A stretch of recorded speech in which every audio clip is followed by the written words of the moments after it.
नमस्कार दोस्तों, स्वागत है आपका रामायण के नेक्स्ट एपिसोड में। चलिए शुरू करते हैं। मूर्छा भंग होने पर सहसा सिर पीटकर हाथों को मलकर और दीर्घ निश्वास लेते हुए सुमंत्र बोले, हे देवी, तूने अपने महाराज दशरथ का ही परित्याग कर दिया, अतः मैं तुझे पति की हत्या करने वाली और कुल का नाश करने वाली मानता हूँ। अब सुमंत्र जी दशरथ के सारथी थे, वो केकई के लिए ऐसी बात बोल रहे हैं। केकई, तू अपने पति का तिरस्कार मत कर, वे तुम्हारे पति, रक्षक और वर देने वाले हैं। स्त्रियों के लिए पति की इच्छा के अनुसार चलना करोड़ों पुत्रों की स्नेह से भी बढ़कर है।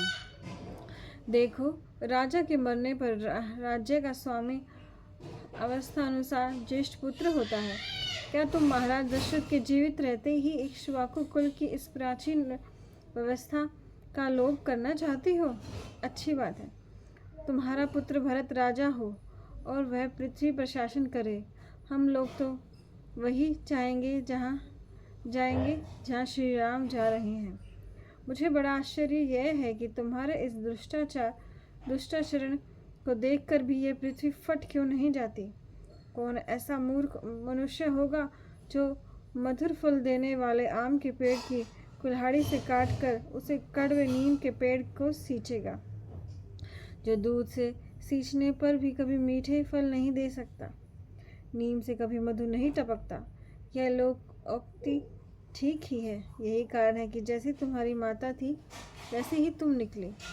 यह लौकिक प्रवाद मुझे ठीक ही प्रतीत होता है कि पुत्र पिता के स्वभाव वाले और लड़कियां माता के स्वभाव वाली होती हैं। देखो, तुम अपनी माता जैसी मत बनो और महाराज का कहा मानो। अपने पति की इच्छा के अनुसार आचरण करके तुम उनकी रक्षा करो। हे देवी, तुम पापों से प्रोत्साहित होकर इंद्र के समान तेजस्वी प्रजापालक पति से यह निदित कर्म, बड़े के सामने छोटे को राज्य मत करवाओ। हे देवी, यदि श्री राम अपने पिता महाराज दशरथ को छोड़कर वन में चले गए तो संसार में तुम्हारी बहुत निंदा होगी। जब भी हम कोई बुरा काम करते हैं या तुच्छ काम करते हैं तो लोग हमें बताते हैं कि ऐसा मत करो, फिर बाद में तुम्हारी निंदा होगी, ताकि वो इंसान सुधर जाए। तो इसी तरह से सुमंत्र भी केकई को बोल रहे हैं कि इस काम से तुम्हारी बहुत निंदा होगी, तो इसे मत करो। महाराज की जो इच्छा है वो पूर्ण कर दो। इस प्रकार सुमंत्र जी ने राजसभा में हाथ जोड़कर कोमल और कठोर वचनों से केकई को बार बार क्षुब्ध किया, परंतु केकई न तो क्षुब्ध हुई और न उसे कोई पश्चाताप ही हुआ। उसके मुख की रंगत में भी कोई अंतर नहीं आया।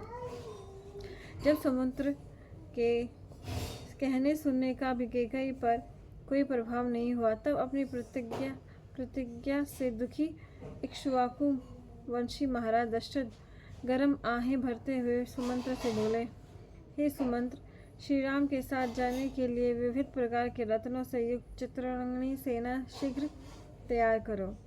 अन्न तथा धन के जो मेरे निजी भंडार हैं, वे सब भी निर्जन वन में रहने वाले श्री राम के साथ जाएं।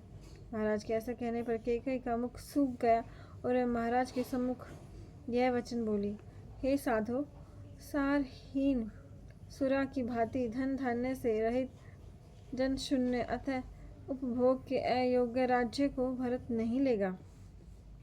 तुम्हारे वंश में राजा सगर ने अस्मज नाम से विख्यात अपने ज्येष्ठ पुत्र को राज्य भोगों से वंचित करके निकाल दिया था। इसी प्रकार श्री राम भी राज्य भोगों से रहित ही वन को जाएं। अब केकई जी उन्हें बता रही है कि आपके जो एंसेस्टर्स थे, जो आपके बुज़ुर्ग थे, उन्होंने भी ऐसा ही किया था, अपने एक बच्चे को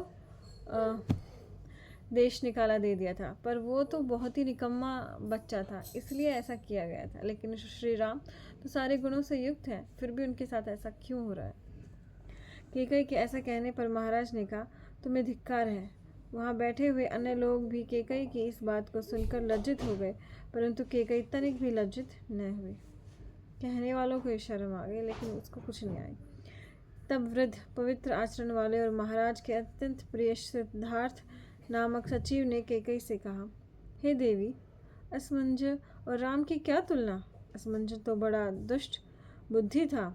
वह सड़क पर खेलते हुए युवकों को पकड़कर सरयू में फेंक दिया करता था और इस कृत्य से प्रसन्न होता था। वो बता रहे हैं कि जिसके साथ तुम तुलना कर रही हो ना, वो तो छोटे बच्चों को पकड़ कर सरयू नदी में डाल देता था। बताओ, ऐसे बच्चे को घर से ना निकाले तो क्या करे। ऐसे बच्चे को अगर तुम राजा बना दोगे तो अनर्थ ही अनर्थ होगा। इस पाप के कारण धार्मिक राजा सगर ने अपने दुष्ट चरित्र ज्येष्ठ पुत्र को देश से निकाल दिया था, परंतु राम ने ऐसा कौन सा पाप किया है जिसके कारण उनको वनवास दिया जा रहा है। हम लोग राम में कोई दोष नहीं देखते, वे तो कलंक रहित चंद्रमा के समान निष्पाप हैं। हे देवी, सज्जन एवं सुमार्ग पर चलने वाले पुरुष का परित्याग करने से अधर्म होता है, और ऐसा अधर्म इंद्र के तेज को भी नष्ट कर देता है। हे देवी, राम के राज्याभिषेक की शोभा नष्ट करने से तुम्हें क्या लाभ। इस कार्य से निर्वृत्त हो जाओ।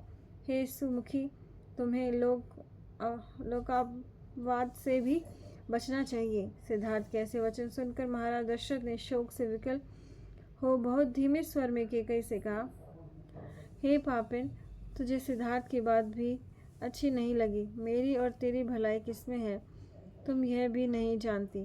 तुम कुशित मार्ग पर चलने की कुछ चेष्टा कर रही हो। तुम्हारा प्रयत्न नियोजित मार्ग से विपरीत चलने का ही है। अतः मैं राज्य, सुख और धन सब कुछ छोड़कर राम के साथ वन जाऊंगा।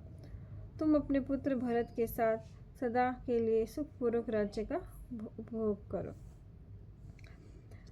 प्रधानमंत्री सिद्धार्थ के वचनों को सुनकर विनय मूर्ति श्री राम ने नम्रता पूर्वक महाराज दशरथ से कहा, हे महाराज, जब मैं राजभोगों को छोड़ चुका और वन में उत्पन्न होने वाले पदार्थों से अपना निर्वाह करना स्वीकार कर चुका हूँ, फिर मेरे साथ सेना आदि भेजने की क्या आवश्यकता है।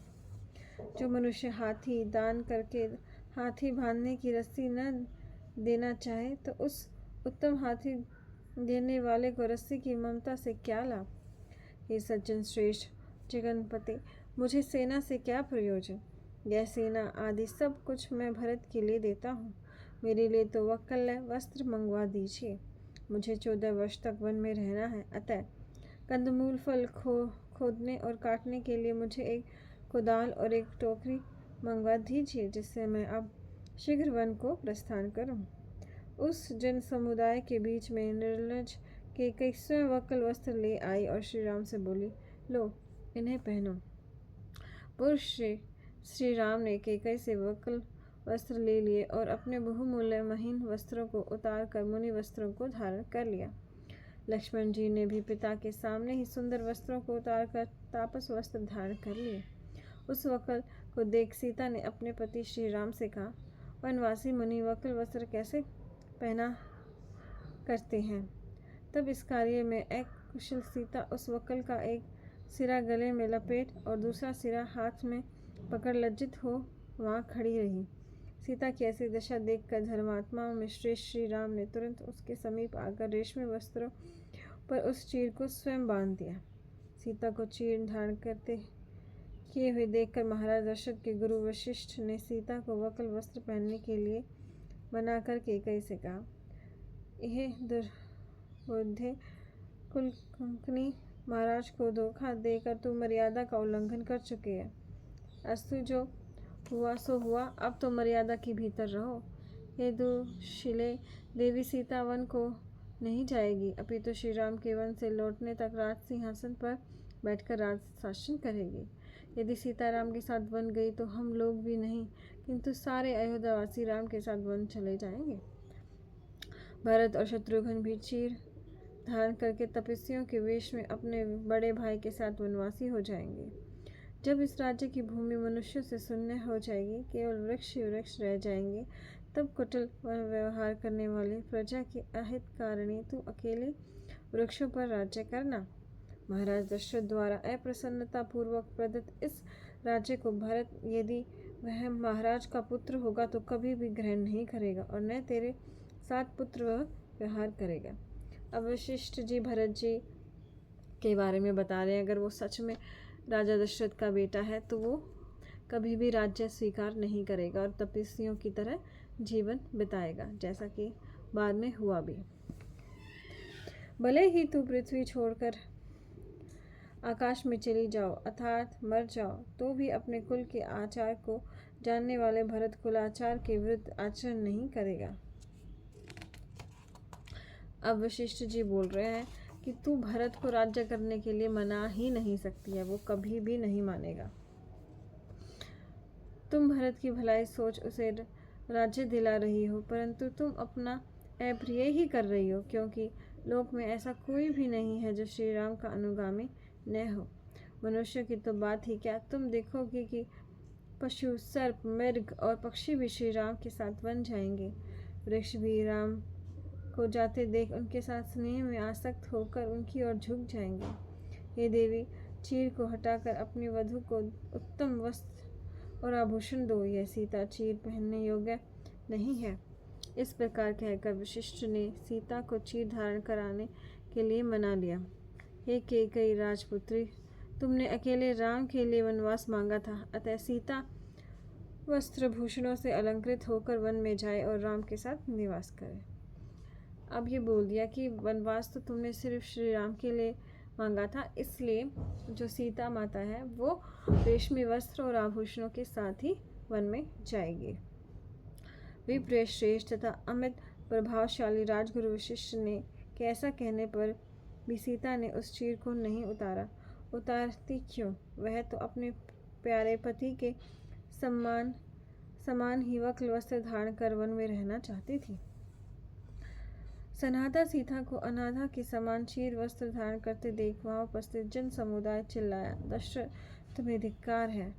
तब महाराज दशरथ गर्म श्वास छोड़कर अपनी पत्नी से बोले, कैकेयी, सीता कुछ चीर धारण करके वन में नहीं जाएगी। माना कि श्री राम ने तुम्हारा कुछ बिगाड़ा था, परंतु अरे पापिन, मुझे बता तो सही, सीता ने तुम्हारा क्या बिगाड़ा था। महाराज दशरथ इस प्रकार विलाप कर और अपने शोक का कहीं अंत न देख अनंत आतुर हो भूमि पर गिर पड़े और पुत्र वियोग जन्य दुख में डूब गए। इस प्रकार कहते हुए और सिर झुकाकर बैठे हुए महाराज दशरथ से वन जाने के लिए उद्यत श्री राम ने कहा, हे धर्मशिष्ट, मेरे यह यशस्वी माता कौशल्या मेरे बिना शोक सागर में डूब जाएगी। इन्होंने पहले कभी दुख नहीं देखा। यह अत्यंत सम्मान के योग्य है। आप पूज्य हैं, आप इसका ऐसा सम्मान करें जिससे इन्हें पुत्र शोक न हो पावे। राम के इस वचनों को सुन और उन्हें स्त्री सहित मुनिवेश धारण किए हुए देख महाराज दशरथ मूर्छित हो गए। एक मुहूर्त अचेत रहकर महाभाव दशरथ दुखित हो राम का स्मरण कर अनेक प्रकार से विलाप करने लगे। प्रतीत होता है कि मैंने पूर्व जन्म में बहुत सी गायों को उनके बछड़ों से अलग कर दिया था अथवा बहुत से प्राणियों का वध किया था, इसी से मेरे ऊपर यह दुख आ पड़ा है।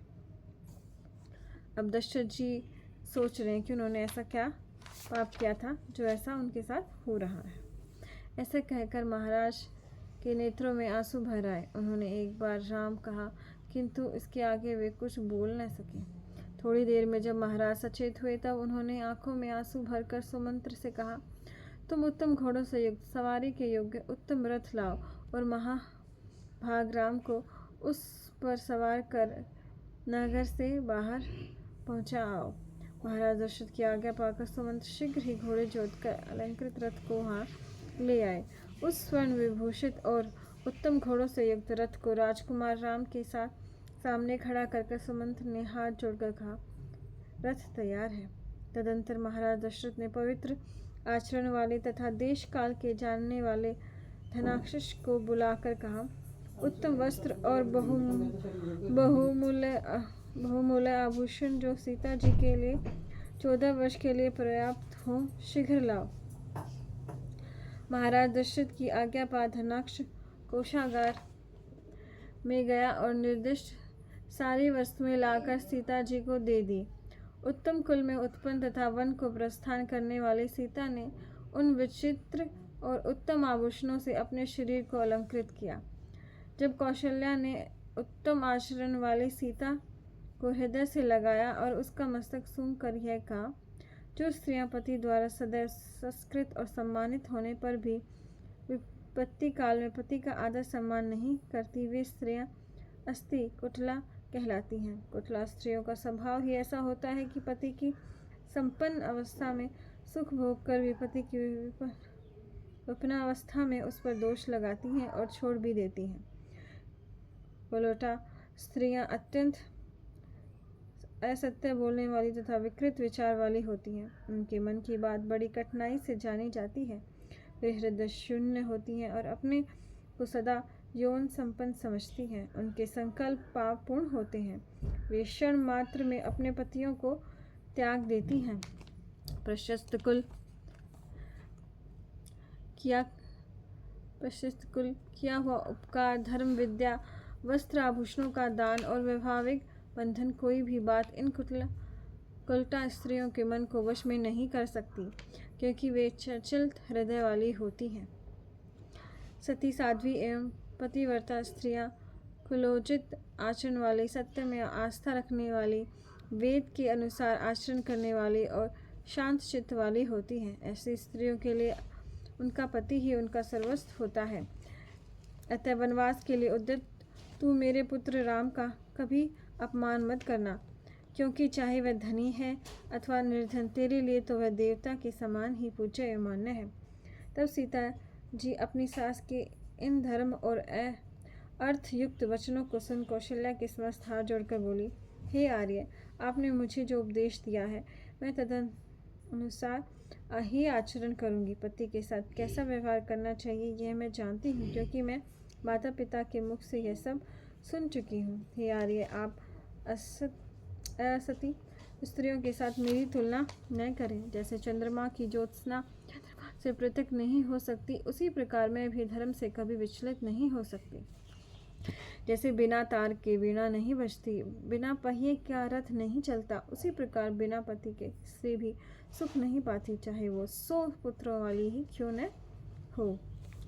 पिता, माता और तथा पुत्र ये सब प्रमित सुख के देने वाले हैं, परंतु पति अमित सुख का देने वाला है। अतः ऐसी कौन अभागी स्त्री होगी जो पति का आदर सम्मान न करेगी। मैंने धर्म के मर्म को जानने वाले श्रेष्ठ लोगों से पतिव्रत धर्म का रहस्य जाना है। यह जानकर ही पति ही स्त्री का सबसे बड़ा देवता है, मैं पति का अनादर कैसे कर सकती हूँ। सीता के हृदय स्पर्शी मनोहर वचनों को सुनकर सुधात्रण कारण कौशल्या, जो राम के वनगमन से दुखी हो आंसू गिरा रही थी, सहसा हर्षित हो उठी। तदंतर सब माताओं में सर्वश्रेष्ठ एवं सम्मानिता माता कौशल्या की परिक्रमा कर परम धर्मात्मा श्री राम ने हाथ जोड़कर कहा, हे माता, मेरे वनवास से दुखी होकर तुम व्यथित हृदय से कभी पिताजी को दुखी मत करना, क्योंकि वनवास के ये 14 वर्ष ऐसे कट जाएंगे जैसे सोने में एक रात कट जाती है।